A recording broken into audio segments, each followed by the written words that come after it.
सरस्वती महाभागे विद्ये कमललोचने विश्वरूपे विशालाक्षी विद्यां देहि नमोस्तुते। सुधीमंडली, बद्री फल बा बरई बा कुल एटी सरस्वती पूजार आगे खावा निषेध, अर्थात पूजारीगण सरस्वती पूजार आगे कुल बा बरई बा बद्री फल भक्षण करें ना बा खान ना। केन এই নিয়ম এই বিষয়টি আজকে আমি পরিষ্কার করে আপনাদের সামনে উপস্থাপন করছি। সরস্বতী দেবীকে তুষ্ট করার মানসে মহামুনি ব্যাসদেব বদরিকা আশ্রমে তপস্যা করেছিলেন। তপস্যা শুরুর আগে তার তপস্যা স্থলের কাছে একটি কুল বীজ রেখে দেবী ব্যাসদেবকে একটি শর্ত দেন।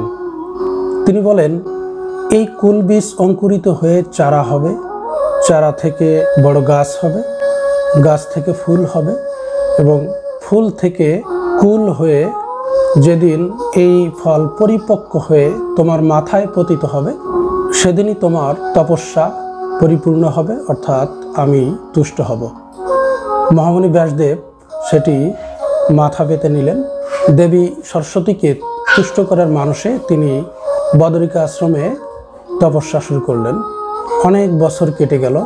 সেই বীজ থেকে চারা গজিয়ে চারা থেকে বড় গাছ হলো, গাছে বড়ই বা কুল হলো এবং সেই কুল একদিন পরিপক্ক হয়ে পেকে তার মাথার উপর একদিন পতিত হলো। তখন ব্যাসদেব বুঝতে পারলেন তার তপস্যা পূর্ণ হয়েছে। সেদিন ছিল মাঘ মাসের শুক্লপক্ষের পঞ্চমী তিথি। মহামুনি ব্যাসদেব সেই পতিত কুল দেবী সরস্বতীকে নিবেদন করে তার অর্চনা করে তার পূজা করে তারপর প্রসাদ হিসেবে ভক্ষণ করলেন।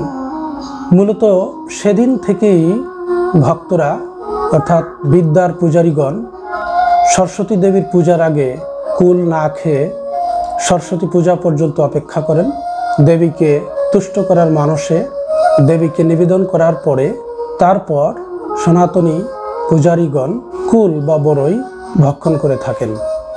স্বাস্থ্যগত কারণেও সরস্বতী পূজার আগে কুল খাওয়া ঠিক নয়, কারণ মাঘ মাসের মাঝামাঝি সময়ের আগে কুল কাঁচা বা কষযুক্ত থাকে। কাঁচা বা কষযুক্ত কুল খেলে শরীরের অনেক ক্ষতি হতে পারে। শাস্ত্রে খাওয়ার বিষয়ে বহু বচনের মধ্যে একটি গুরুত্বপূর্ণ বচন এতৎ প্রসঙ্গে উল্লেখ করছি।